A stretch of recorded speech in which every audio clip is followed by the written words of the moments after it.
আসসালামু আলাইকুম রাহমাতুল্লাহ। আমি শিয়াবুর রহমান, লিটারেচার এক্সপ্রেসের একজন কো-ফাউন্ডার এবং অ্যাডমিন। আজকে আমরা ক্লাসিক ইন ট্রান্সলেশন এই কোর্স থেকে দ্য ফগ এই কমেডিটি নিয়ে আলোচনা করব। এই নাটকটি লিখেছেন বিখ্যাত নাট্যকার অ্যারিস্টোফেন্স। তাকে মূলত প্রাচীন গ্রিসের কমেডির জনক বলা হয়েছে, অর্থাৎ আমরা যদি তার ডেজিগনেশন দেখি তাকে ফাদার অফ ওল্ড কমেডি আর ফাদার অফ কমেডি কিন্তু বলা হয়। অ্যারিস্টোফেন জন্মগ্রহণ করেন খ্রিস্টপূর্বাব্দ 447 সালে এবং মৃত্যুবরণ করেন খ্রিস্টপূর্বাব্দ 386 সালে। গাইস, এই নাটকটাতে আমরা দেখি অ্যারিস্টোফেন সে মূলত সমসাময়িক সময়ের যে সমস্যাটা, অর্থাৎ সেই সময়ে এথেন্সে একটা যুদ্ধ চলছিল, সেই যুদ্ধটি হলো ফিলোপোনিয়ান। তো এই ফিলোপোনিয়ান যে যুদ্ধ, এই যুদ্ধে যে সংকটে পড়েছিল এথেন্স, এই সংকট থেকে উদ্ধার পাওয়ার জন্য তিনি মূলত দ্য ফগ এই কমেডিটি লিখেছিলেন, অর্থাৎ হাস্যরসের মাধ্যমে সমাজটাকে সে স্যাটিয়ার করেছিল। এবং আমরা জানি যে সাহিত্যিক যে স্যাটিয়ার, সেই স্যাটিয়ারটা হয় মূলত রেকটিফিকেশনের উদ্দেশ্যে, অর্থাৎ সংশোধন করার উদ্দেশ্যে কিন্তু সে দ্য ফগ এই নাটকটি কিন্তু লিখেছিলেন। গাইজ, আজকের লেকচার আমরা কয়েকটা ভাগে ভাগ করব। প্রথমে আমরা কি ফ্যাক্ট নিয়ে আলোচনা করব, তারপরে ক্যারেক্টার, তারপরে সামারি। ওকে গাইজ, এবার আমরা কি ফ্যাক্টগুলো দেখে নিই। এই কমেডির ফুল টাইটেল হচ্ছে দ্য ফগস। এটা লিখেছেন অ্যারিস্টোফেন। অ্যারিস্টোফেনের যদি আমরা ডেজিগনেশন দেখি, তাকে ফাদার অফ কমেডি বলা হয় আর ফাদার অফ ওল্ড কমেডি বলা হয়েছে। এই নাটকের সোর্স হচ্ছে গ্রিক মিথোলজি। অ্যারিস্টোফেন এখানে মূলত মিথোলজির যে হেডেসের যে কাহিনী, অর্থাৎ জার্নি টু আন্ডারওয়ার্ল্ড এর যে কাহিনী, সেই কাহিনীর সাথে নিজস্ব কিছু সাহিত্যিক মতামত মিক্সচার করে এই কমেডিটি কিন্তু লিখেছেন। এই নাটকটি ফার্স্ট পারফর্ম করা হয়েছিল খ্রিস্টপূর্বাব্দ 405 সালে। এই নাটকটির জেনার হচ্ছে মিথোলজিক্যাল কমেডি, ওল্ড কমেডি এবং লিটারি ক্রিটিসিজম প্লে। এই ড্রামাটি লেখা হয়েছিল অ্যানশিয়েন্ট গ্রিক ল্যাঙ্গুয়েজে এবং আমরা যদি এটা টাইম সেটিং দেখি তাহলে 5th সেঞ্চুরি বিসিতে এটা টাইম সেটিং দেখানো হয়েছে।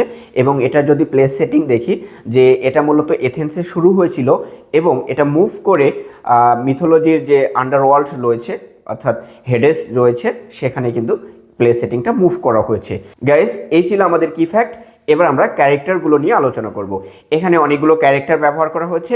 আমরা প্রথমে মেইন ক্যারেক্টারগুলো দেখব। তো মেইন ক্যারেক্টারের মধ্যে সর্বপ্রথমে আসে ডায়নিসাস। আমরা জানি ডায়নিসাস মূলত নাটক, মদ, উর্বরতা এবং আনন্দের দেবতা ছিল। আমরা জানি এথেন্স সেই সময়ে ফিলোপোনিয়ান যুদ্ধে সম্পৃক্ত ছিল, যার কারণে সমাজে একটা অস্থিরতা ভাব বিরাজ করছিল। তো ডায়নিসাস চাইলো যে এই অস্থির ভাব থেকে সমাজকে রক্ষা করার জন্য সাম্প্রতিক সময়ে মারা গিয়েছে বিখ্যাত একজন কবি ইউরিপিডিস, এই ইউরিপিডিসকে আন্ডারওয়ার্ল্ড থেকে সে আবার পুনরায় পৃথিবীতে আনবে, যার কারণে সে আন্ডারওয়ার্ল্ডে যাত্রা করতে চাচ্ছে এবং সেখান থেকে সে ইউরিপিডিসকে না এনে সেই সময়ের আরও একজন কবি অ্যাসকাইলাসকে কিন্তু পৃথিবীতে আনবে। আচ্ছা, পরবর্তী ক্যারেক্টার দেখি জেন্থিয়াস। জেন্থিয়াস মূল দেবতা ডায়নিসিয়াসের দাস, অর্থাৎ আন্ডারওয়ার্ল্ডে যে তারা যাত্রা করবে তার সঙ্গী হবে জেন্থিয়াস।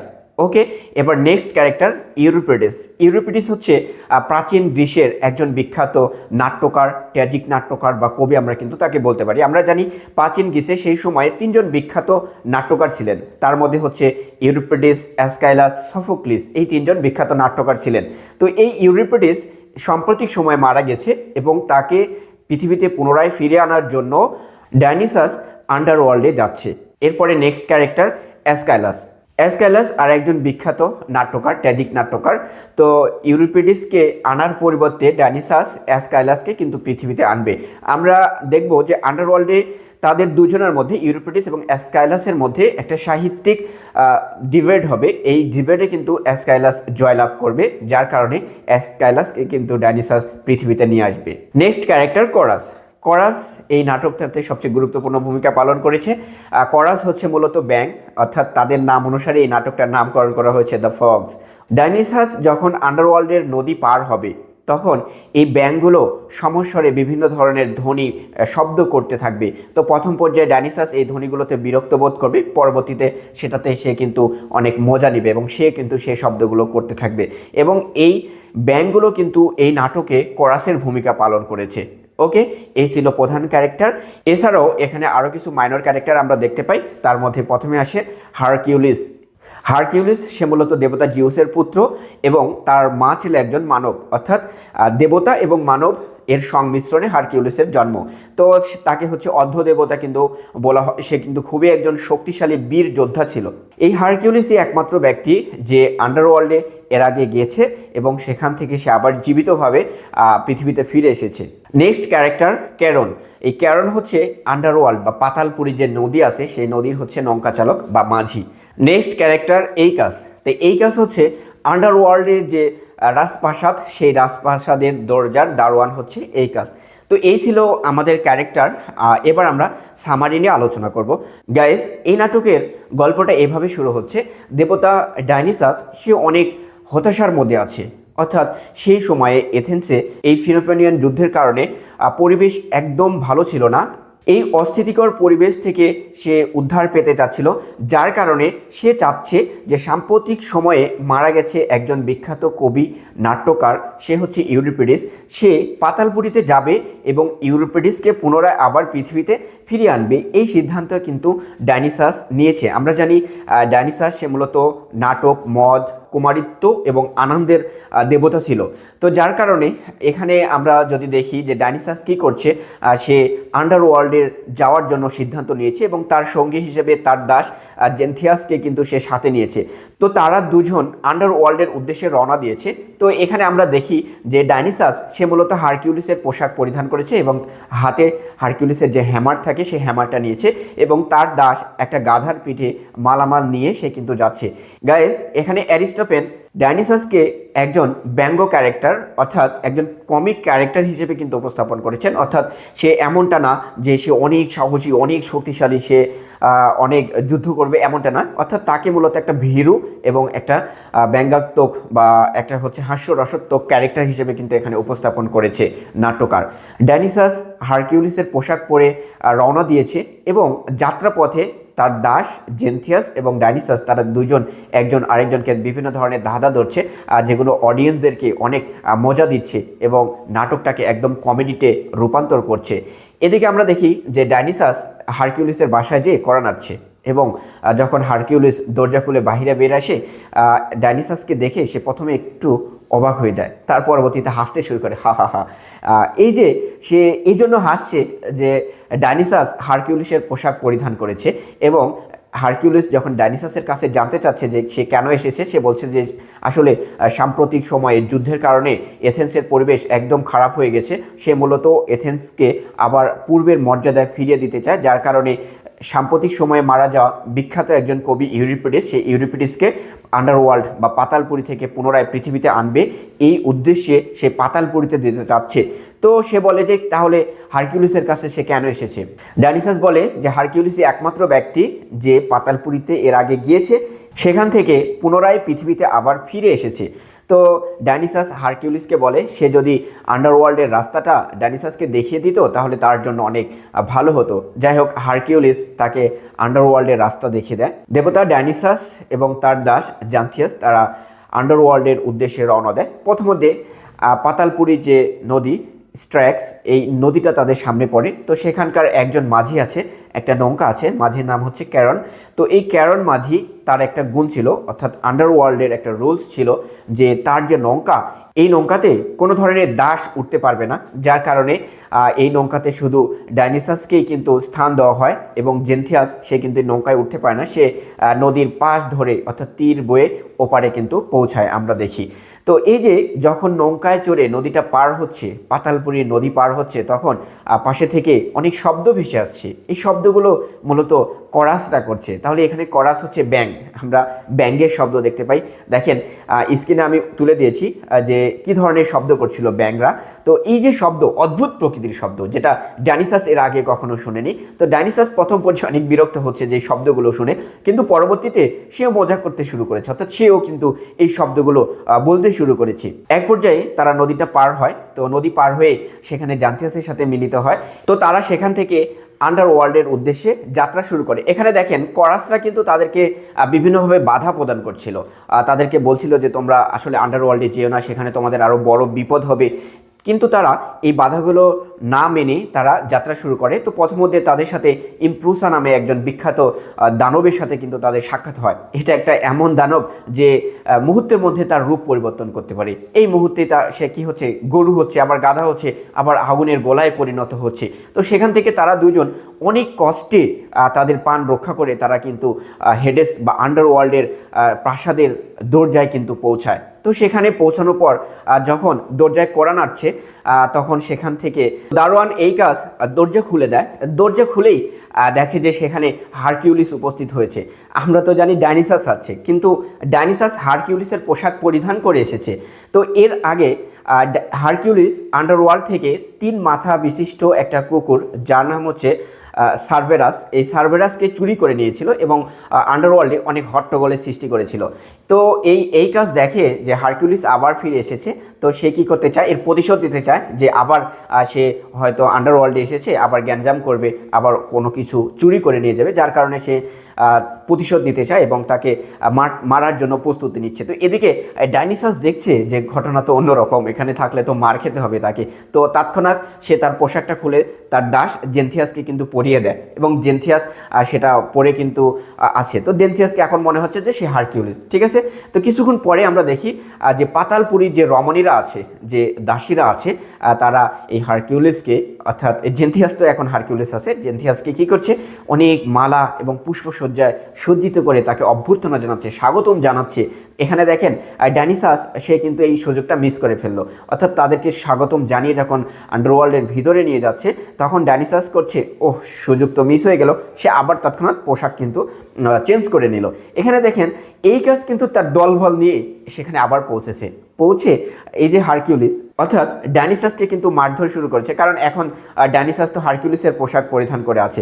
তো এই যে মারধর শুরু করেছে, এই মুহূর্তে সে আবার তার পোশাকটা খুলে জেনথিয়াসের হাতে দিয়ে দিয়েছে যে এ দেবতা, এ হচ্ছে যে মূলত আমি না, আমি দাস। আবার তারা জেনথিয়াসকে মারধর শুরু করছে। এভাবে তারা বেশ কয়েকবার পোশাক পরিবর্তন করছে। এটা একটা কমিক সিন কিন্তু এখানে ক্রিয়েট করেছে, যে পোশাক পরিবর্তনের যে একটা বিষয়, এটা কমিক সিন ক্রিয়েট করেছে। তো এরপরে এই কাজ তাদেরকে বলে যে আসলে তোমাদের মধ্যে দেবতাকে, তারা দুজনেই একসাথে বলে আমি দেবতা, একসাথে বলে ওঠে যে আমি দেবতা। তো এখানে এই কাজ তার দলবল অর্থাৎ প্রহরীরা সেটা কে দেবতা এটা বিচার না করতে গিয়ে তাদের দুজনকে সমান পরিমাপে বেত্রাঘাত কিন্তু করতে থাকে। তো এইভাবে অনেক মারধর খাওয়ার পরে তারা অনেক কষ্ট করে পাতালপুরীর গভীরে পৌঁছায় এবং গভীরে পৌঁছে ডাইনিসাস দেখে যে দুজন কবির মধ্যে বিতর্ক হচ্ছে, ডিবেট হচ্ছে। এবং এইখানে যে দুজন কবির মধ্যে ডিবেট হচ্ছে তারা আর কেউ না, তারা যাকে নিতে এসেছে ইউরিপিডিস এবং অ্যাসকাইলাস, এদের মধ্যে একটা ডিবেট হচ্ছে। গাইজ, আন্ডারওয়ার্ল্ডের যে রাজা বা আন্ডারওয়ার্ল্ডের যে দেবতা প্লুটো ডাইনিসাসকে স্বাগতম জানায়। তো এই যে এই দুজনের মধ্যে, দুজন কবির মধ্যে যে ডিবেট হচ্ছে, এটার বিচারক ছিল প্লুটো। কিন্তু প্লুটো কী করে, এই ডাইনিসাসকে এদের বিচারের ভারটা বহন করে এবং বলে যে এই ডাইনিসাসই বিচার করবে আসলে তোমাদের দুজনের মধ্যে কে বিখ্যাত কবি বা নাট্যকার।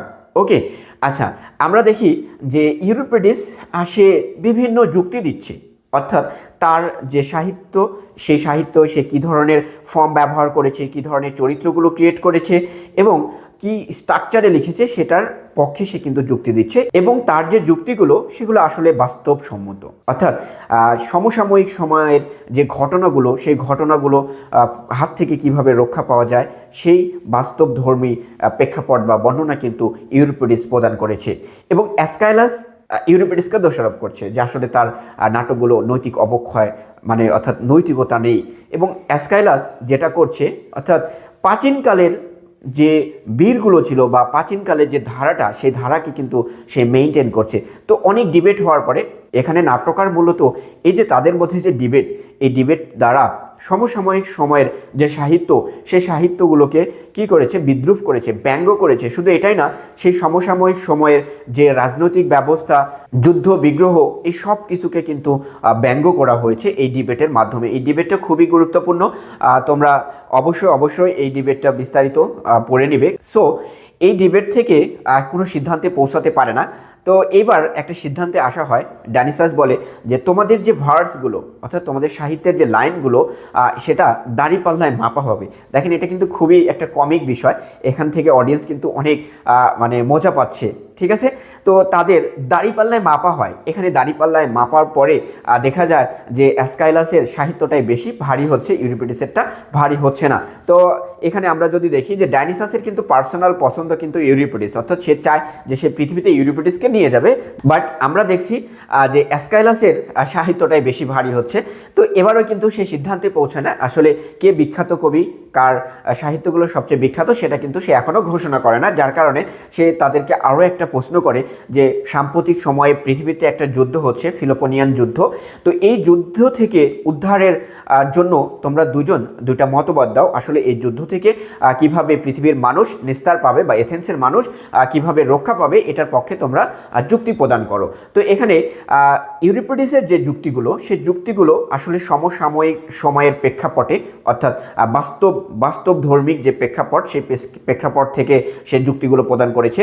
এবং অ্যাসকাইলাসের যে যুক্তিগুলো, সে যুক্তিগুলো এভাবে দিয়েছে, অর্থাৎ এখানে নৈতিক যে মূল্যবোধ, নৈতিকতা, ধর্ম, এগুলোকে কেন্দ্র করে সে কিন্তু সেটার পক্ষে যুক্তি দিয়েছে। দ্যাট মিনস তার যে যুক্তি, সেই যুক্তিতে যে প্রাচীনকালে যে বীররা যেভাবে করেছে, প্রাচীনকালে যদি কোনো প্রবলেম ফেস করে সেটা থেকে সেই কিভাবে উদ্ধার পেয়েছে, এই ধরনের নৈতিকতাপূর্ণ একটা বক্তব্য কিন্তু প্রদান করে।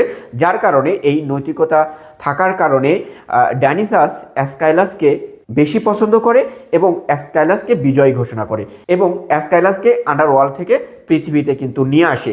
তো এখানে অ্যাসকাইলাস যখন আন্ডারওয়ার্ল্ড থেকে পৃথিবীতে যাচ্ছে, তখন সে দেবতা, আন্ডারওয়ার্ল্ডের দেবতা প্লুটোকে বলছে যে আমার যে আসনটা ফাঁকা হলো, আমি যে আন্ডারওয়ার্ল্ডের রাজকবি ছিলাম, আমার যে আসনটা ফাঁকা হলো, এই আসনে যেন ইউরিপিডিস না বসে, এখানে আমার জায়গায় সফোক্লিসকে বসাবেন। তো এটার পরে সেখান থেকে দেবতা ডায়নিসাস ইউরিপিডিসের পরিবর্তে অ্যাসকাইলাসকে কিন্তু পৃথিবীতে আনে। তো এইভাবে এই নাটকটা কিন্তু শেষ হয়। তো গাইস, এই ছিল আজকে আমাদের আলোচনা।